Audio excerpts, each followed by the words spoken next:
12.3 계엄, 저는 이 몰래카메라인 줄 알았습니다. 설마 생각이 있는 사람이라면, 뇌가 있는 사람이라면 설마 그랬을까? 저는 이게 뭐 정말 방송 프로그램이 잘못됐나라는 생각이 들 정도로 장난 아니겠나라는 생각이 들었는데, 아니나 다를까 12월 3일 딱 일이 터진 후에 보통 저희 같은 문화예술인들이 연말에 한 해 동안 고생했다고 다들 뭐 335 모여가지고 기업체 뭐 관공서 이렇게 송년회를 참 많이 하지요.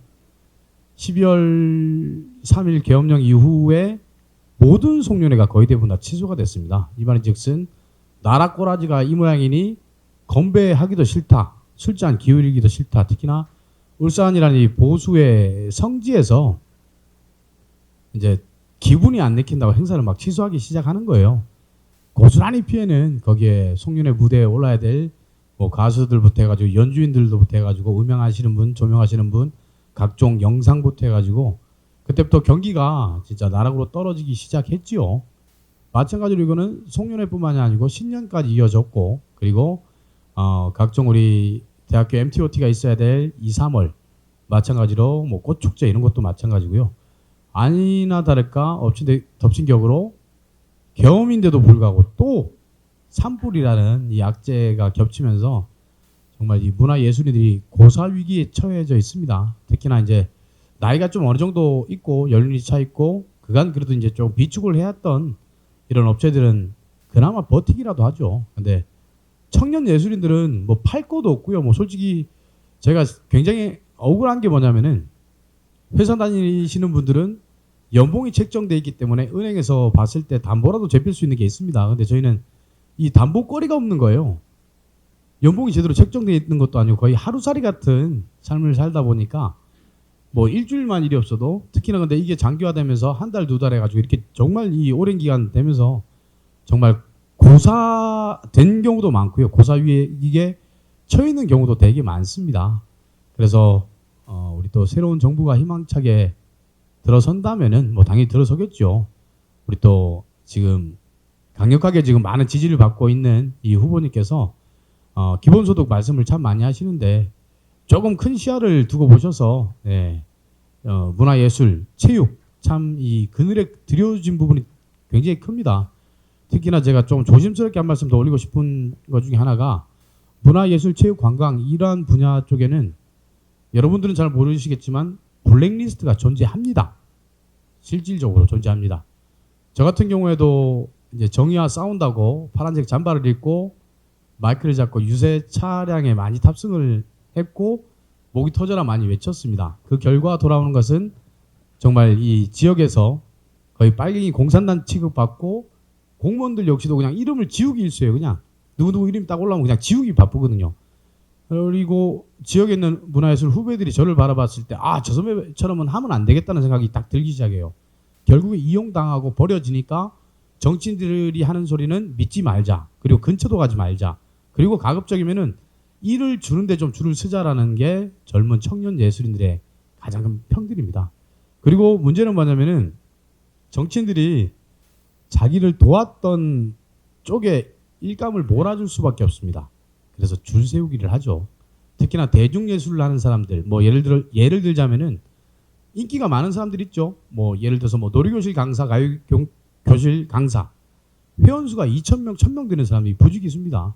그리고 한 클래스 만약에 40명, 50명 그 수업을 들어가게 되면은 1시간, 2시간 그 수업을 하는, 물론 노래를 배우러 갔지만 그 시간만큼은 마이크를 쥐고 강의하는 사람이 그 시간만큼은 대통령이거든요. 올라가서 누구누구 한 사람 욕해버리면 거기 있는 사람들이 다 동화될 수밖에 없습니다. 그래서 기회는 좀 균등하게 주셨으면 좋겠고요. 기회를 주시되 조금 다양한 연령층에 좀 부여를 했으면 좋겠고, 그리고 분명 잘하는 사람과 못하는 사람이 구분짓게 마련입니다. 경험 많고 오랫동안 일해왔던 사람 당연히 잘하는 사람이겠죠. 근데 거의 소외된 계층은 기회조차 주어지지 않고 꿈을 펼칠 수도 없을 때 날개를 꺾어버리거든요. 그래서 좀 기회를 균등하게 고루고루 좀 주셨으면 좋겠고, 이왕 그리고 주실 거면은 잘하는 사람과 못하는 사람 리그를 좀 나눴으면 좋겠습니다. 메이저 리그와 마이너 리그.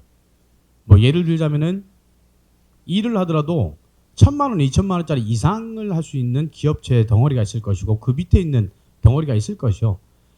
거의 대부분 공무원들이 할 수 있는 것 중에는 수의 계약이라고 있습니다. 1,000만 원 미만의 일들, 이런 일들은 그냥 자기 지인들 주기 바빠요. 그리고 위에서 지령이 내려오죠. 이쪽 업체 잘한다고 합디다라고 하면은 일을 줄 수밖에 없어요. 근데 거의 대부분 그들과 연관이 된 사람들이 그런 일들을 많이 받아 합니다. 그래서 조금 큰 일을 많이 했던 때는 좀 큰 리그에서 놀고, 이제 막 피어오르는 새싹 같은 이런 청년들은 또 작은 부대부터 좀 밟아가지고 올라갈 수 있게끔 이렇게 좀 됐으면 좋겠다는 말씀을 드리고 싶고요. 참 퇴직금도 없고 날들이 받는, 코로나 터져보니까 제일 부러운 게 이런 분입니다. 정말 작더라도 월급 받는 사람이 정말 부럽게 되더라고요. 그래서 조금 기본소득이 좀 있었으면 좋겠고, 저희 역시도 세금을 많이 내보는 게 소원입니다. 근데 지금은 세금을 많이 내보는 소원이 아니라 세금조차 못 내고 있는 게 지금 현실이거든요. 그래서 정말 기본권이, 기본 생활권이 좀 보장돼야 되는 부분이 문화체육예술 관광 분야가 아닐까라는 말씀을 조심스럽게 드려봅니다. 득된 게 없습니다. 전혀 없습니다. 특히나 더 울산 같은 경우에는 그렇게 좋은 정보들이 있거나 그러면은 말 그대로 자기 라인에 있는 쪽에 먼저 정보가 다 흘러나가겠죠. 그리고 정작 저희가 뒤늦게 정보를 접했을 때는 이미 다 예산이 소진돼 있거나 자격 요건이 불충분한 경우가 되게 많아요. 그러니까 정략적 정성적 평가 요인에서 항상 미달이 되고 항상 거기 부합이 되지 못하다 보니까 참여를 못하는 경우가 되게 많습니다. 그리고 나서 꿈을 접거나 아니면 울산보다 더욱더 많은 무대나 활동이 보장된 대도시로 이동을 해서 거기서 내려오질 않아요. 귀향을 다시 안 합니다. 그래서 서울이라든지 대도시 가가지고 뭐 예술 관련 학과에 진학을 했으면은 귀향이 되게 어려운 직종이 저희 직종이죠. 근데 계속해서 문화적으로 낙후될 수밖에 없고, 슬 무대는 없고, 지원 사업은 위에서 다 잘라 먹어버리니까 밑에까지 돌아올 그 건덕지 자체가 없는 겁니다. 약간 좀 속된 표현 없고 그렇게 말씀을 좀 드리고 싶습니다. 네, 일단 울산의 모 정치인께서 하셨던 되게 인상적인 얘기가 하나 있어요. 51대 49라는 표현을 썼죠. 49명의 나의 편이 아닌 사람은 필요가 없다. 51명의 내 편만 있으면 된다. 이런 말씀을 하고 지금 울산에 아주 뭐 수장으로서 지금 잘 하려고 포장을 하시는 분이 계십니다. 참 너무 안타까운 민족입니다. 똑똑하고 잘 할 수 있는 유전자임에도 불구하고 남북이 갈렸고, 거기다가 또 억울하게도 동서가 갈렸고, 거기다가 또 억울하게도 좌우가 지금 나눠진 상태죠. 진보든 보수든 항상 마찬가지입니다. 정말 개탄스러울 정도로 분열에 분열을 거듭하고 있는 게 지금 현실이 아닐까라는 생각이 듭니다. 특히나 같은 마음을 가지고 있는 같은 정당 내에서도 파벌 싸움이 되게 많죠. 비단 뭐 문화예술뿐만이 아니고 앞으로 아까 우리 선생님께서 정치가 앞으로 어떻게 해줬으면 좋겠냐는 그런 질문을 하셨는데, 국민의 대통합이 필요하지 않겠나라는 생각이 듭니다. 그렇기 위해서는 이번 이제 조기 대선이 이루어지는데 뭐 항상 그래 왔죠. 뭐 진짜 차이가 많이 벌어지면은 60%, 40%, 뭐 70%, 30%, 80%, 20%까지 이렇게 된 적이 대한민국 역사사에는 뭐 독재 빼고는 없었죠. 근데 국민들을 그만큼 잘 설득시키고 국민들에게 그만큼 어떤 게 올바른 세상인가를 잘 일깨워줘서 이제는 더 이상의 좀 분열이 좀 안 일어났으면 좋겠고, 선거 끝나면 또 마찬가지잖아요. 또 뭐 거의 대부분 국민들이 예상한, 어차피 이번 대통령은 이재명이 되겠지만 이재명을 지지하지 않았던 사람들은 또 수청되겠구나. 그러면 또 다른 복수의 복수를 닫고 또 다시 복수를 닫고, 그러면 계속해서 앞으로 전진하는 것이 아니고 제자리 걸음도 아닙니다. 지금 윤석열 정부 들어서 가지고 대한민국 후퇴를 했죠. 아까 옆에 계신 우리 또 젊은 친구께서도 얘기를 하셨지만 정말 기본을 원합니다. 걱정 없이 살 수 있게끔. 정치가 국민들한테 가장 크게 해줄 수 있는 것은 국민들이 정치를 무관심하게끔 만들 정도로 되게 안정화만 주면 된다는 생각이 듭니다. 매번 텔레비전 틀 때마다 TV 속에서 나오는 모습은 여야 싸우고 또 당내에서 또 싸우고 이런 모습이 아니죠.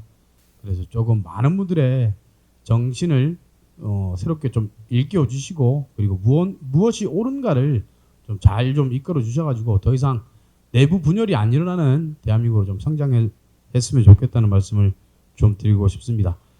51대 49일지라도 49가 올바른 소리를 낼 수 있는 대한민국이 됐으면 좋겠다는 말씀을 드리고 싶습니다. 이상입니다. 이렇게 저도 대중예술 오래 하다 보니까 여기저기서 듣는 소리가 되게 많습니다. 그래서 이 이야기는 제가 꼭 좀 드리고 싶어서 제가 마이크를 다시 한번 들었습니다. 민선 7기 때하고 민선 8기 때 이래저래 많이 사람들 많이 만나고 많이 들었던 이야기 중에 가장 이 뼈를 때리는 이야기가 하나 있어요. 민선 7기 때 그죠? 울산에 정말 야 이런 세상도 있구나라고 할 정도로 이제 약간 좀 진보적인 성향 분들이 의회와 그리고 이제 자치단체장과 뭐 이렇게 많이들 자리를 하셨죠. 울산 시민들의 대부분 이런 소리를 합니다. 7기와 8기를 비교했을 때 민선 7기 때는 민원을 넣거나 부탁을 하면은 안 된다는 핑계를 가지고 답을 가지고 돌아온대요. 민선 8기 때 되니까 하는 신용이라도 하더라라는 얘기가 많이 나옵니다. 좀 구체적으로 제가 표현하자면은 민선 7기 때는 일반 시민들이 이제 뭐 어쩔 수 없죠. 혈연 학연 지원에서 가장 중요한 게 아까 뭐 지원 아까 얘기를 하셨는데 아는 사람이라고 찾아갔더니 공무원한테 전화해봤던데 안 된다더라라는 답변이 많았고요. 민선 8기 들어서는 기초위원을 찾아가도 뭐 비례대표가 됐던 아주 진짜 뭐 밑바닥 정치를 하고 계신 분 찾아가면은 공무원한테 화를 낸다고 합니다. 내 말이 말 같지 않아요? 왜 우리 민원인 얘기를 안 들어줍니까? 라고 그 자리에서 이렇게 하는 신용이라도 한다는 거죠. 그러니까 제발 좀 기초가 튼튼해야 되지 않겠습니까? 부실공사가 이러면 또다시 무너질 수밖에 없습니다.